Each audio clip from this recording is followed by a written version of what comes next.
మాచర్ల నియోజకవర్గానికి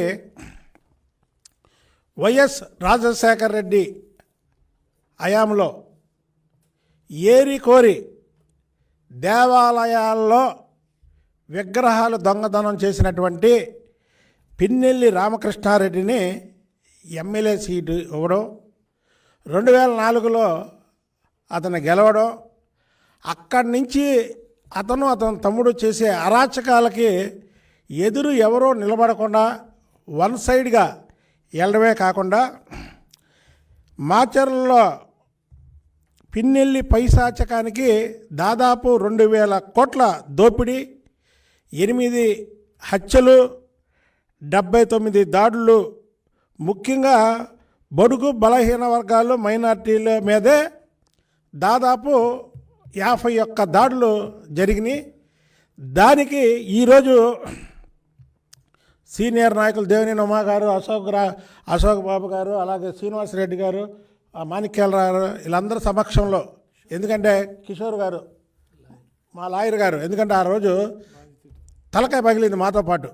మేము వెళ్తే పాప ఆయన ఒక లాయర్ వృత్తి అక్కడ నామినేషన్లు వేయించకుండా ఉంటుంటే ఆ రోజు నన్ను అలాగే బోండవమాని పంపిస్తే ఒక లాయర్గా, అంటే మాకేదైనా అయితే కోర్టులో మా తరపున వాదించే లాయర్ని కూడా తలకాయ పగలగొట్టేసి అతి దారుణంగా దాడి చేసినటువంటి పిన్నెల్లి రామకృష్ణారెడ్డి గారి మీద ఇవాళ తెలుగుదేశం పార్టీ ఒక బుక్ రిలీజ్ చేస్తుంది.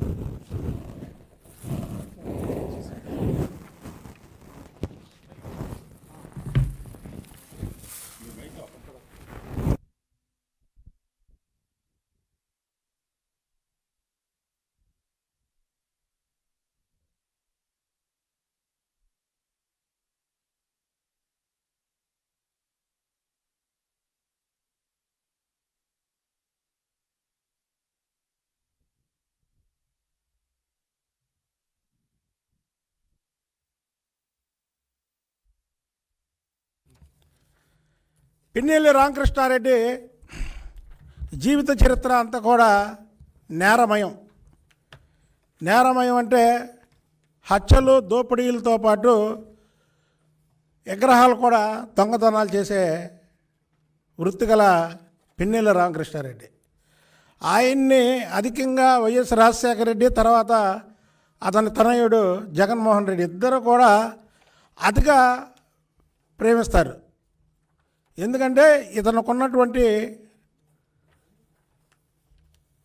ఏమున్నాయా అంటే ఈయన దగ్గర దోపిడీలు, దొంగతనాలు, హత్యలు ఉన్నాయి. కాబట్టి ఆ తండ్రి కొడుకులు ఇతన్ని పెంచి పోషించి మాచర్లలో 2004 నుంచి 2019 వరకు అతనికి ఎదురు లేకుండా అతనికి కావాల్సినటువంటి డబ్బు ఎలా సంపాదించుకోవాలి, దోపిడీ ఎలా చేసినా సరే మాచర్లో ఒక సపరేట్ చట్టం. దానికి పిన్నెల్లి రామకృష్ణారెడ్డిని మీడియా ముఖంగా ఒక ఛాలెంజ్ చేస్తున్నా. నువ్వు దేవుడి గుళ్ళో విగ్రహాలు దోచుకోలేదని, దేవుడి మీద ప్రమాణం కాదు, ఎందుకంటే దేవుడి విగ్రహాలే నువ్వు దోచుకుంటే దేవుడి మీద ప్రమాణం చేయడం నీకు పెద్ద ఈజీ. 2004 నుంచి 2024 వరకు నువ్వు మాచర్ల ఏదో నీ అడ్డా అంటున్నావు. కాబట్టి మాచర్ల సెంటర్లో నీ భార్య పిల్లల్ని తీసుకొచ్చి నేను విగ్రహాలు దోచుకోలేదు అని వాళ్ళ మీద ప్రమాణం చేయగలవా? అలాంటి వాడిని ఎన్నుకొని వైఎస్ రాజశేఖర రెడ్డిని దగ్గర నుంచి వైఎస్ జగన్మోహన్ రెడ్డి వరకు అతనికి ఎమ్మెల్యే పదవులు కట్టబెట్టడమే కాకుండా రాష్ట్రంలో ఒక నియోజకవర్గం, మాచర్ల అనే ఒక నియోజకవర్గం, అది ఎంతో పేరు ప్రఖ్యాతులు గాంచినటువంటి మాచర్ల నియోజకవర్గం, అది పల్నాటి బ్రహ్మనాయుడు వాళ్ళందరూ నివాసం ఉన్నటువంటి కారంచేడుకు సంబంధించినటువంటి నియోజకవర్గం. అలాంటి నియోజకవర్గంలో దొంగతనాలే వృత్తిగా చేసుకున్నటువంటి ఇతన్ని పెట్టడం అనేది వాళ్ళు మరి రాజశేఖర రెడ్డికి జగన్మోహన్ రెడ్డికే చెల్లింది. అలాగే మాచర్లలో ఈయనకు ఒక తమ్ముడు ఉన్నాడు, సొంత తమ్ముడు. ఈయనతో పాటు ఆయన ఒక దొంగ, ఈయన పెద్ద దొంగ, ఆయన చిన్న దొంగ. ఇద్దరే కలిపి మాచర్ల నియోజకవర్గంలో మారణ హోమం సృష్టించారు. ఉదాహరణకి మా మీద దాడి అందరూ చూశారు. ఇవన్నీ మేము మాటికి చెప్పడం కరెక్ట్ కాదు.